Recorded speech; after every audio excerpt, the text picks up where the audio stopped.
Most imperial capitals have one problem. When the empire disappears, the city often loses the system that made it powerful. But London did something strange. It lost the British Empire. Its old dock economy declined. Manufacturing moved away. Brexit raised a brutal question. Could London still remain a global city outside the European Union? And yet London is still one of the most powerful cities on Earth. More than 9 million people live here. Its economy produced about £617.9 billion in 2023. And in the latest Global Financial Centres Index, London still ranked second in the world. So the real question is not, why was London powerful during the British Empire? The real question is, why did London keep power after the empire was gone? The answer is simple. London lost the empire, but it kept the operating system. That operating system is not one palace, one monarchy, or one financial district. It is a stack of advantages built over centuries: a river, a port, a capital, a legal system, a currency market, a global language, a useful time zone, universities, airports, railways, and a dense market for talent. London did not remain powerful because history froze in place. It remained powerful because old advantages kept being converted into new ones. That is the story of London. Not permanent dominance. Conversion. But London's first advantage was not money. It was mud, tide, and geography. Start with the map. London is not on the open ocean. It sits inland on the River Thames, close enough to the sea to trade, but far enough inland to be defensible and connected to the interior. This is why the Romans founded Londinium around 47 CE, in the place where the city of London stands today. The important point is not just the date. It is what the location did. The Thames gave London a bridge point, a port, and a route into southern Britain. Goods could move in. Taxes could move out. Officials, soldiers, merchants, and information could gather in one place.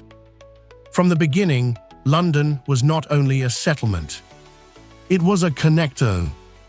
That is the first reason London kept returning to power. The map made it useful. Different empires, different technologies, different centuries, but the same basic function. London turned geography into circulation. But geography only explains the first layer. The deeper layer is institutional. A powerful city is not just where people live. It is where strangers learn to trust each other. A global city is a place where people can do business across distance with less fear. They need courts. They need contracts. They need banks. They need insurers. They need brokers. They need rules that other people believe in.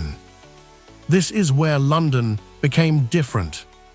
Westminster concentrated government. The City of London concentrated finance and commerce. Empire spread English legal habits, shipping networks, insurance markets, banking relationships, and the English language across many parts of the world. And in 1694, the Bank of England was founded, giving the state and the market a new financial anchor. London's imperial history was not just flags on a map. It produced habits, paperwork, institutions, and networks. The docks handled goods. The city handled risk. The courts handled disputes. The capital handled politics. That combination turned London into a machine for organizing distant activity. The empire moved ships. London built the rules around the ships. Then the old system broke. When the empire faded, London lost part of its global purpose. When container shipping changed trade, the old docks could not keep their old role. By the late 20th century, parts of East London carried the visible scars of industrial decline. This is the moment when many old port cities become nostalgic. London did something else.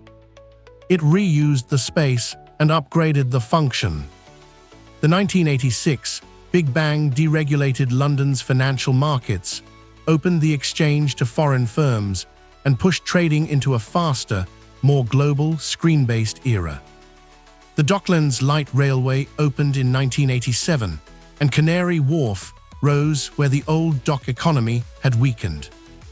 The symbolism is almost too perfect. Old docks had moved physical cargo. New towers moved capital, contracts, data, and risk. London did not abandon its role as a gateway. It changed what passed through the gate. Today, London is often described as a financial city. That is true, but incomplete. London's modern power comes from the way finance connects with everything else. In 2023, London's regional GDP was about £617.9 billion, with GDP per head around £69,100. In 2024, about 9.09 million people lived inside an area of roughly 1,572 square kilometers. That density matters. It means decisions, money, media, research, law, design, diplomacy, culture, and migration all collide in one urban field. A banker can meet a lawyer. A founder can meet an investor. A student can become a researcher. A film crew can hire global talent. A political story can become a financial story by the afternoon. That is what a command city does. It does not simply produce goods. It coordinates systems. London's strength is not only that it has money. It is that so many people trust London as a place where money, law, language, and reputation can meet. This is where London stops being only a city and becomes a switchboard. London's power depends on flows. People flow through airports. Commuters flow through rail lines. Goods flow along the Thames. Information flows through offices, exchanges, studios, universities, and cables. The Tube alone has 11 lines, 402 kilometers of route, and 272 stations. The Elizabeth Line opened in 2022, adding a new east-west spine through the city. Heathrow handled more than 84.5 million passengers in 2025. And the Port of London, still built around the tidal Thames, handled almost 57 million tons of trade in 2025. This is why London cannot be understood as just the old city, or just Westminster, or just Canary Wharf. Modern London is a network city. Its power comes from the connection between layers.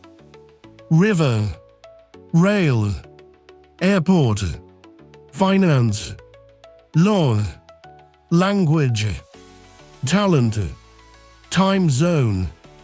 The old port city became a global switching station. So what is London's formula? It is not simply being the capital of the United Kingdom. Many countries have capitals. It is not simply being rich. Many cities are rich. It is not simply having history. Many old cities have history. London is powerful because it layers advantages that reinforce each other. It sits between American and Asian business hours. It uses English, the main language of global business. It has deep legal and financial institutions. It has world-scale airports rail, universities, media, culture, and migration. And it has a long habit of turning shocks into new roles. Roman port, imperial capital, financial market, post-industrial service hub, global network city. London's story is not one rise. It is repeated conversion. So why did London keep mattering after the British Empire disappeared? Because the most useful parts of Imperial London did not vanish. They changed form. The river became a trade route. The capital became an institution machine. The empire became legal and financial networks. The docks became towers. The port became a switchboard.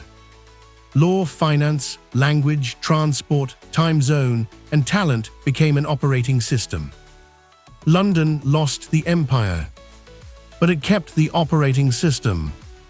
And in the modern world, controlling flows can matter more than ruling territory.